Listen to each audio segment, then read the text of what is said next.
नमस्कार विद्यार्थी मित्रांनो, स्वागत आहे तुमचं आपल्या GMS CET 2.0 यूट्यूब चॅनलमध्ये. तर MST CETचा बिगेस्ट अपडेट या ठिकाणी घेऊन आलेलो आहे. कॉलेजचा स्कॅम या ठिकाणी आपण घेऊन आलेलो आहे. कॉलेजचा म्हणण्यापेक्षा बऱ्याच ज्या असे ब्रोकर म्हणू शकतो आपण, त्यांचा जो स्कॅम आहे तो या ठिकाणी पाहूया. तर विद्यार्थी मित्रांनो, तुमच्या पालकांना देखील हा व्हिडिओ नक्की शेअर करा. महत्त्वाची बातमी आहे सर्व विद्यार्थ्यांसाठी. पहा, आत्ताची एक रेकॉर्डिंग व्हायरल झाली होती. तुम्ही सर्वांनी पाहिली असेलच, की 15,00,000चा स्कॅम म्हणजे 15,00,000 द्या, आम्ही तुम्हाला 99% आणून देतो. बऱ्याच विद्यार्थ्यांना कमी पर्सेंटाईल आलेले आहेत. ज्या विद्यार्थ्यांचे SSC पर्सेंटाईल किंवा HSC पर्सेंटाईल जास्त होते, त्यांना 50%, काहीला 40% असे आलेले आहेत. तर हे स्कॅम आहेत का? तर ती रेकॉर्डिंग खरी आहे का? तर यामागे आपण बऱ्याच व्हिडिओ 1 वर्षापासून आपण व्हिडिओ बनवत आहोत. तशा रेकॉर्डिंग खूप आल्या आणि कोणीही त्याच्यावरती आवाज उठवला नाही.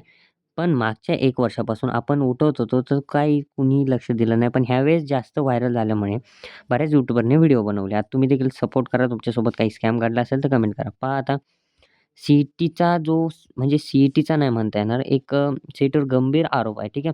काही व्हायरल व्हिडिओ आणि ऑडिओ क्लिप्स सोशल मीडियावर समोर आल्या, ठीक आहे. मागच्या वर्षी आल्या, ह्या वर्षी आल्या. त्यानंतर एक्झाम सेंटरमध्ये आणि परीक्षा प्रक्रियेबाबत गंभीर दावे करण्यात आले. त्यामध्ये काय म्हणण्यात आलं, 15,00,000 द्या, आम्ही तुम्हाला 99 पर्सेंटाईल मिळवून देऊ, ठीक आहे. त्यांचे सेंटर वगैरे सगळं. काही दाव्यानुसार जे विद्यार्थ्यांवर विशेष सुविधा जसं की एक्झाम सेंटर मिळवून देण्याची चर्चा असल्याचा आरोप आहे, ठीक आहे. मात्र हे आरोप अजून सिद्ध झाले नाही. सिद्ध झाले नाही. विद्यार्थी मित्रांनो, हा कोण आहे? काय आहे? हे कोणी स्कॅम केला आहे? काय झालं हे खरंच 99 पडलेत का? हे आता समोर आलं पाहिजे. त्यासाठी तुम्ही सपोर्ट करा. व्हिडिओला जास्तीत जास्त शेअर करा, ठीक आहे. CETची मोठी पाऊल ते व्हिडिओ पाहून त्यांनी बनवलं. म्हणजे यूट्यूबर्सनी जे व्हिडिओ बनवले, त्यावर CETला उत्तर द्यावं लागलं. व्हायरल व्हिडिओ, ऑडिओ प्रकरणाची दखल घेण्यात आली. CET सेलने सायबर सेल आणि पोलिसकडे तक्रार केली आहे, ठीक आहे. व्हायरल क्लिप्समधील दावे खरे आहेत की खोटे याची चौकशी करण्याची मागणी करण्यात आलेली आहे.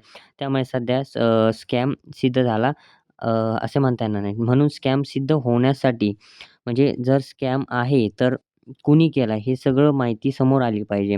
मागच्या वेळेसही असंच झालं, हे प्रकरण दाबलं गेलं. आता ह्यावेळेसही CETचे जे हे होते आयुक्त, त्यांनी सांगितलं की CETचं असं काही नसतं, पर्सेंटाईल वगैरे ते ठीक आहे, त्याच्यावरती नाही. पण आपण याच्यावरती बोलू शकतो, ठीक आहे. तर याला चांगला सपोर्ट करा. तुमचं काय म्हणणं आहे? तुम्हाला किती पर्सेंटाईल आलेत आणि किती मार्क्स होते आणि तुम्हाला वाटतंय का तुमचे मार्क्स कमी आलेत? तर हे नक्की कमेंट करून सांगा आणि हा व्हिडिओ जास्तीत जास्त शेअर करा, सपोर्ट करा. धन्यवाद.